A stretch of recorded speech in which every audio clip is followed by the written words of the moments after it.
Hey everyone, welcome to the show. Episode 77, Gold Coast versus West Coast review. It's the Suns versus the Eagles, folks. There's a very big gap between these two sides last year on the ladder. And I would like the AFL maybe to make it a little bit more fairer for a side like West Coast next year for the opening or first round. Whichever one they play, let's just call it round one for now. That's what they should go back to. That's just a brief message. I think that's only fair. But let's just talk about the scoreline and the reason why I mentioned that. Gold Coast, they kicked 20 goals and 11 behinds, 131 points. West Coast, 10 goals, 12 behinds, equaling 72. So 59-point win. So almost 10-goal win for the Suns. So I just don't think it's fair that they should start off with maybe the bottom half playing the bottom half and top half playing the top half. I know it's not perfect. You're never going to get it perfect in football. But just a bit of, and also West Coast playing away too. Like it's just a bit hard. I just think it's a bit hard on the bottom teams. Just my 2 cents on that one. Let's get to the goals though. We can't take it away from this team. They're a great team. Gold Coast, King 5, Petrarca 4, Lombard 2, Witts, Rogers, Rioli, Miller, Long, Farrad, Davies, Closey, Anderson, single goals apiece. For West Coast, Waterman 3, Yo 2, Murdoch 2, Shanahan, Reed, Newton, single goals apiece. For Gold Coast, Witts, Petrarca, Anderson, Jeffrey, Hewlin, Bodie Hewlin, Davies, all the best players. As for West Coast, Reed, Murdoch, Yo, Robertson, Jimby, and Waterman. No injuries, and just 13,000 at People's First Stadium up on the Gold Coast. God, we've got to crack that 20 mark. I know it's only a team. That's the problem as well, AFL. You want to start the season off good. You want to give the crowd a bit of a, excitement. Maybe play a top side. To sort of, that's the problem. Gold Coast got to play during opening round. They got 2 home games in a row, folks. So, is it fair and is it unfair that someone like West Coast? This is just a little food for thought. I don't want it to come across as a negative thing. I just try to look at it from a positive way, how we can involve the sides that are a bit lower on the ladder, and just get them, get their fans off to maybe a positive start for the year, and I think that's a better way to look at it. Okay, let's get into the game. But the Suns, they looked great, as they did 9 days earlier against Geelong. They had a blistering first half, racking up 13 goals by the main break, establishing a 62-point lead advantage.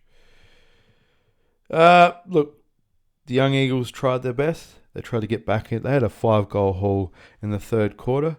But look, Gold Coast steadied the game and they won, as the margins we mentioned.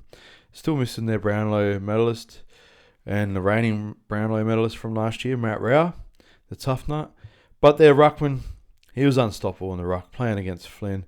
So Witts, he had 20 disposals. That included a goal, a long-range bomb, 7 clearances. Doesn't say his hit-outs. Let's just go to his hit-outs, folks, because we love to just talk a little bit about this. The ruckman don't get enough credit. And that's why we're here, folks. We'll give him. Witts had 51 hit-outs. I don't know what the record is, but that's the highest we've seen this year, folks. 51 to Flynn's 18. Cooper Duff Tyler had 5.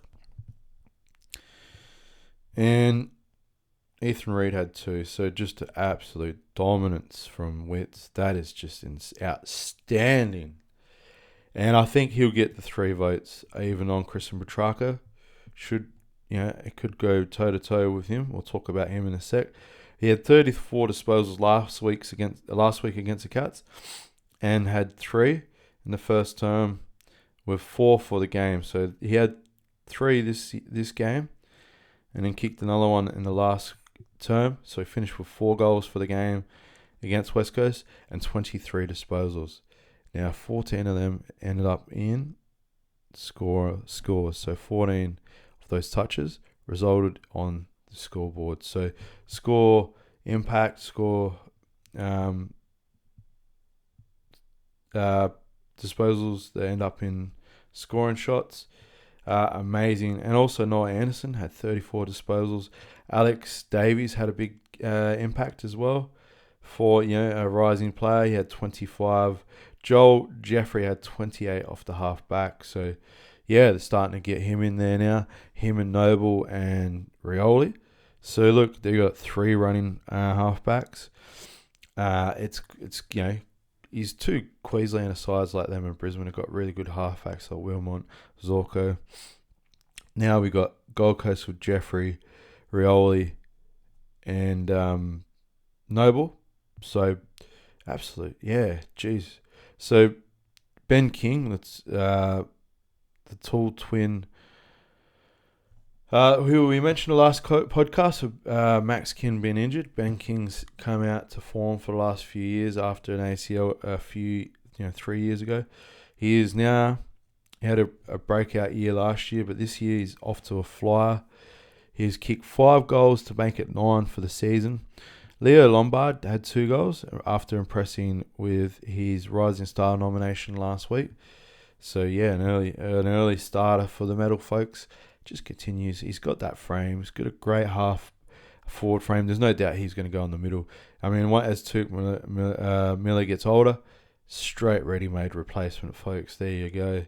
The Suns slammed on 7 first quarter goals to explode to a 38-point lead. So Petrarca picked up right where he left off, booting 3 in the first term. So quite dominant.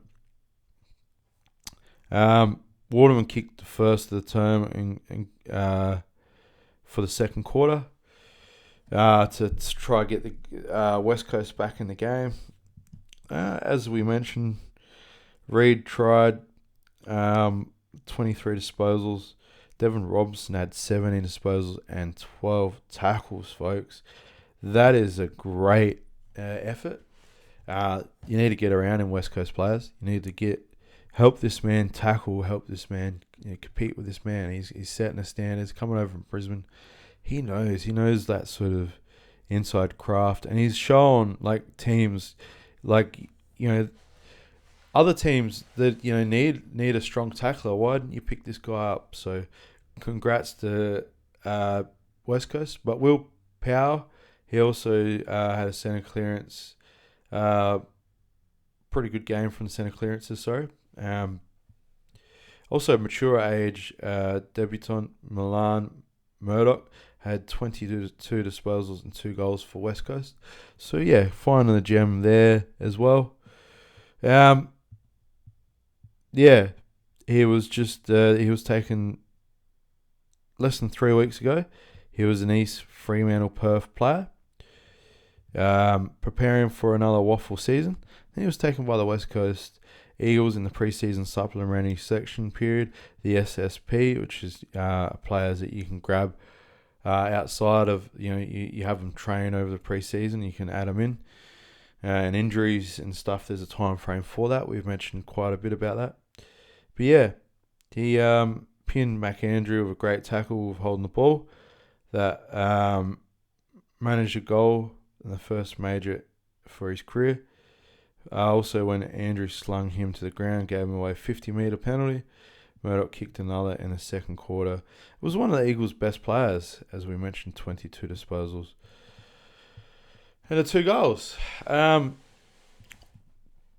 just talk a bit